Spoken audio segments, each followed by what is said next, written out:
বৃষ্টির কারণে তরমুজের অবস্থা খুব খারাপ হয়ে যাচ্ছে, বুঝলে।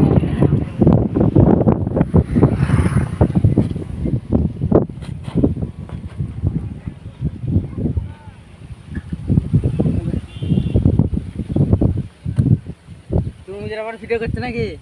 তোদের ভিডিও করিনি, শুধু তরমুজগুলোর ভিডিও করছি। তোমাদেরকে যেমন না দেখালো। চাচা তরমুজগুলো সাইজ ভালো আছে বলো। অল্প ধরলেও কিন্তু মেন হচ্ছে। আচ্ছা চাচা, এটা তো মিষ্টি কেটে যাবে বলো, এর পানিটা কারণে।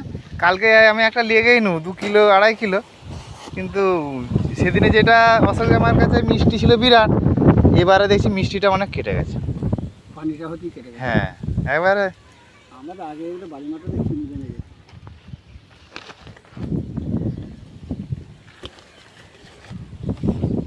যা